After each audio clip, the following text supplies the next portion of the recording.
Hi everybody, as promised, 3 o'clock. This is Sharon Herbert from Sharon Herbert Cognitive Hypnotherapy and Coaching. I thought I'd introduce again some theme days. So today we were Wednesday. Not every one of these is going to be me doing a live. Some of it might be me pushing some content out just to try and get you to engage a bit more and help each other out really, because quite often, as I said before, we might just hold the missing link in someone else's kind of struggle, or it could be that light bulb moment that makes somebody think in a slightly different perspective. So today what I want to do is just not spend too long on the actual science, because I can post links to the credibility of compassion and the science that's based around it really. But it's really just to give you a flavour of thought.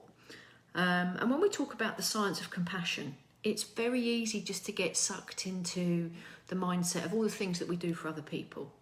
But quite often we forget about the effects of what we do for other people, based just on neuroscience itself and the fact that we know that we can light the brain up and we can look for brain activity. Just by being able, if you like, to be focused on somebody else means that we're less focused on our own stress and our own struggles. So if you're doing something as an act of kindness for someone, or you're helping out, volunteering, it could be local kids football team, cycling, whatever, it doesn't matter. That gives you something back in return, you know, and we know that. The brain lights up, the feel-good hormones are kicked into perspective and they fire up our lives. In particular, something called oxytocin. Oxytocin is that hormone that once we're flooded with it, then it can actually suppress aches and pains. And again, a lot of the science around compassion and just doing some social studies have demonstrated that by being compassionate towards others and developing a habit of being compassionate towards others, it actually reduces the feeling that people have with regards to different pains and symptoms. So essentially, oxytocin reduces the amount of inflammation in the body. So that's something just to take away and think about. The other thing is, as I said, when we're more focused on others, we're less focused on our own struggles, our own problems, our own stress levels. And that's a good thing. It absolutely alleviates stress. We feel rewarded. We feel generally just okay. And the long shot of that is that the more that you do something that makes you feel good, so long as it's within the realms of not stretching you and actually making you more stressed by feeling compelled to do things for people, then again it will fire off those hormones and it will become an established habit. When you're in a dark place, so whether or not you're experiencing symptoms associated with PTSD, stress that's become chronic stress, burnout, it's very difficult to see how being compassionate towards others can even begin to help you. You know, and you might go to the GP, and apart from the option of, here's a box of tablets, off you go, their advice generally is try mindfulness, do an hour's worth of exercise, go onto the Mood Juice NHS Scotland website, do some self-help strategies.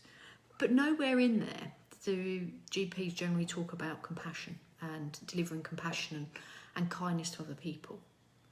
I think it's a good place to start. You know, if you're able to do it, then deliver on it. It could be volunteering, as I say, for something that your kids do. It could be just doing something out of an act of kindness in a local supermarket, reaching up to that top shelf because there's an older lady or gentleman that can't reach the shelf, unloading someone's shopping, whatever, you know, the stuff that you just happen across.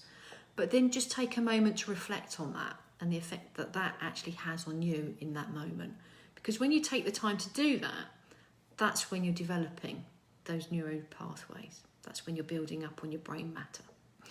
Now, each and every one of us has a backstory. And sometimes, again, through just being compassionate towards others, just in recognition of others' sufferings and struggles, then again, that can deliver a whole load of new hormones into your own body as well. Just being that ear to listen, just being that person, just to be there. It's really important that we take out time to do that for others. The other thing is evolution.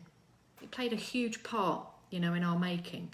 We are really the only species that essentially our brain has had to grow. Okay, it's had to develop, it's had to get huge in comparison to where it started off with. And there's 3 component parts of the brain. You've got the oldest part of the brain, which is the reptilian brain at the base.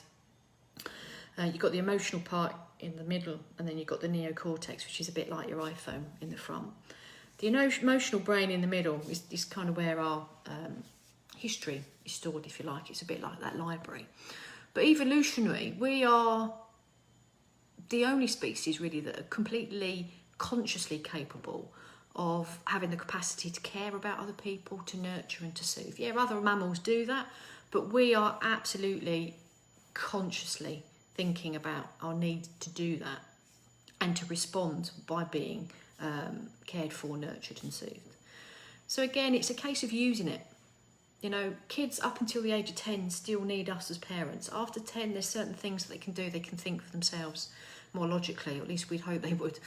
But again, we are the only species that takes 10 years for that to develop.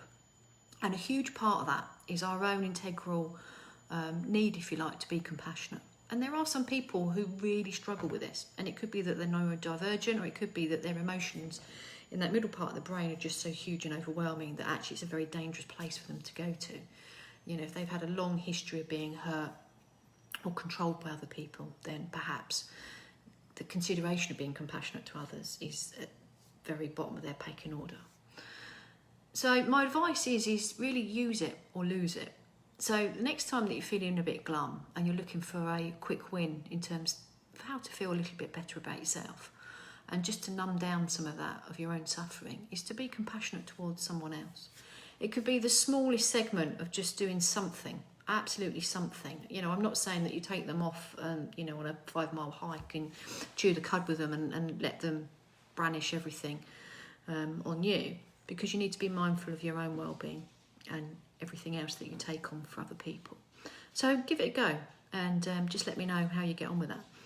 There is a word warning though. If you find that you're being so compassionate towards others that you are constantly droning out your own stress, then perhaps there's something that you need to do just to readjust that thermostat almost, just to bring you back into the realms of, actually, yeah, I am aware of what my own problems might be, or what my own suffering might be. And yes, I'm willing to help others, but not at the expense of basically sorting out your own shit. So I'm going to leave you with that. So a couple of thoughts. Compassion, the act of kindness, and the science that goes behind it. We've literally evolved to be compassionate as a species. Some of us find it quite difficult, some of us find it very easy to do. So just take stock. Next time you're struggling a little bit, then just switch that switch on and just go and find a way of being compassionate towards someone else. Thank you ever so much.